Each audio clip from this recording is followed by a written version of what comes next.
Next question is for Cathy Eden from Stephanie Wilkin. Yuma is one of several communities across the country competing for a chance to host the new F-35 fighter jet. Do you believe the new jet program is a wise use of taxpayer dollars? I do, and I think you will, hopefully will get it, and you need support from your United States senators. The fact that we have a senator who thinks he can be an obstructionist, who thinks that there should not be no earmarks. We need to learn what earmarks are.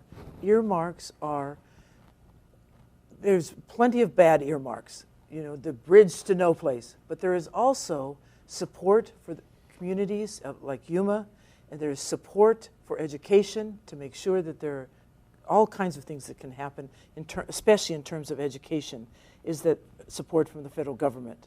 So the answer is yes, I am in support of it. Yes, I would like to see everything that we can to make that happen. And I also want us to have a better vision of what it is that we need from the federal government. What the federal government should do, what local communities should be doing, and where there can be help. And so there are certain times where you need to earmark, you need to make sure that you get the resources that you need, and you need to be able to continue to be able to have a strong military here in the Yuma area, and you need to have a strong education, and there are two places where the United States Senator can help the most. Mr. Parraz, 1 minute. Yes, first I just want to acknowledge just the rich and proud tradition and history of the armed services in Arizona in terms of what the families have done to really support our troops. And I think this is another chance. It's not just about the F-35, it's about the families. It's about the civilians who live in those particular areas. It's about the jobs that come with it, and our tax dollars coming back and investing in our particular communities. It's not just, you know, where we put the plan, it's who services it, who's there, who provides the food, who provides all those different things, all the network, all the leveraging possibilities that comes with the jobs that come with that particular type of aircraft, especially the sophistication that it has. So in that sense, I think, you know, we need to be advocating. You need a senator who understands that, who's going to understand this is about economic development.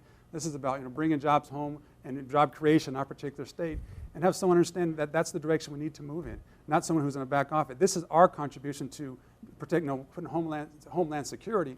It's about our role we play to really, you know, for our own national security. Mr. Dougherty. Well, the F-35, the military has basically concluded that the F-35 is a much-needed aircraft for the future of defense in this country. There's a lot of controversy over the location of this aircraft.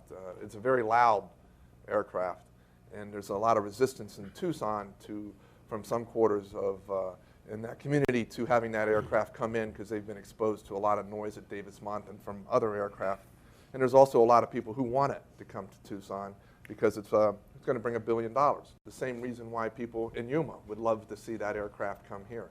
I think this is going to be an issue that's going to have to be a joint decision-making process at the highest levels of the military and also on the community level, because this is going to have a significant impact both environmentally and economically.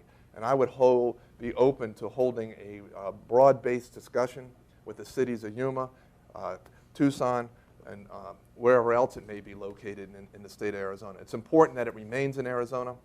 I'll just leave it at that. Mr. Glassman, the F-35 in Yuma. As the first Democratic candidate to ever take on John McCain, who has taken the oath and joined our U.S. military, I can tell you with certainty that we need to provide our men and women with all of the appropriate resources necessary to protect our country. And that includes the F-35. As Arizona's next U.S. Senator, I will be an advocate for making sure that our military members have the appropriate resources, and that communities that would like to attract and would like to bring economic development and would like to secure new jobs, expanded missions, are able to do so. John McCain, for the past 28 years, has been advocating for not bringing resources to Arizona. And what we need is a U.S. Senator that appreciates the importance of not only our military defense system, but also the jobs and economic development that that military system brings to our communities, such as Yuma.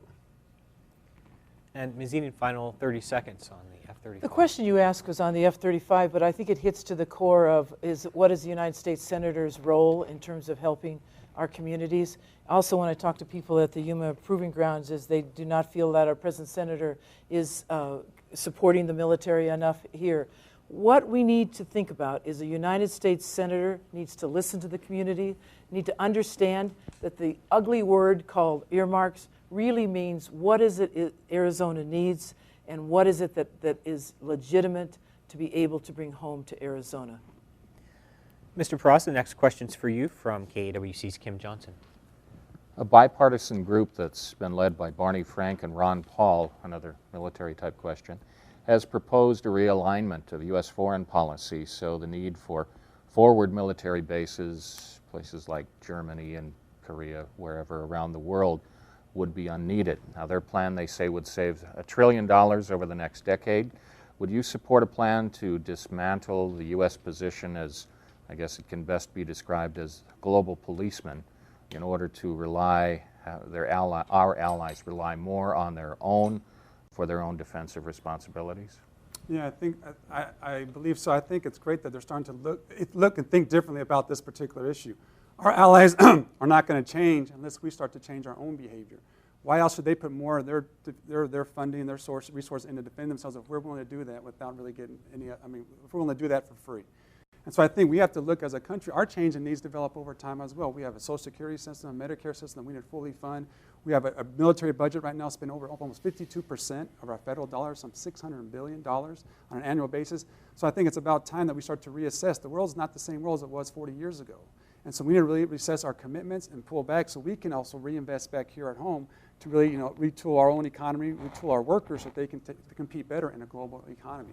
So I would welcome that conversation. I think it's time for us to provide that type of leadership and say, other countries need to step up and take ownership of that and share the burden of what it means to really defend this particular country. This is not just the United States out there trying to defend everyone. It's us working together in collaboration. And I think this type of effort starts to send a different message to our allies and say, no, it's time for us to shift the burden. It's time for them to step up. And it's time for them to also shoulder all the burden that American taxpayers, especially here in Arizona, have to burn. The war right now, Afghanistan and Iraq, has cost us over $1 trillion. Some $15 billion of taxpayers from Arizona have funded that. We need to spread that cost around to different allies around the world. Mr. Dougherty. The United States spends half of the world's spending on defense. And then the next 25% of that spending is done by our allies. We're spending an exorbitant amount of money on military spending, and it's gone up dramatically the last few years. So that study that Frank and Paul put out also identified clearly a number of weapon systems that could be foregone that would save us about $100 billion a year over 10 years or $1 trillion over the decade. I think we should seriously pursue that and look to see how we can protect our country and maintain a strong military presence without spending an exorbitant amount of money and wasting a lot of money. There's no doubt that there's a huge amount of money that is wasted in military spending. What we need is responsible military spending, and we need to, as Randy said, we need to have our allies share the burden with us around the world. We are paying for the protection of Europe, and they're shifting that money into supporting their people, supporting their education system. And we're not. We can save a lot of money and move that money into more productive areas of our economy. Mr. Glassman, the U.S. military around the world. 1 minute. As Arizona's next United States Senator, I will maintain a strong commitment to national defense. And national defense, unfortunately, does not end at our country's borders. National defense means strategic defense and making sure that we have the appropriate resources deployed around the world. That said, when I hear United States senators like John McCain talking about nation building, when I hear the term nation building, I find it very frustrating because as I visit cities and towns across Arizona, as I visit schools that are in need of funding, as I visit communities that are in desperate needs of water reclamation facilities, grade separated interchanges, what I'm reminded of is that the #1 responsibility of our U.S. Senator is to build our own nation. And I will be an advocate in Washington, D.C. that not only looks thoughtfully and continues to be an advocate for national defense of all kinds, but at the same time keeps a focus on Arizona and the needs of Arizona and the nation here that we need to be building.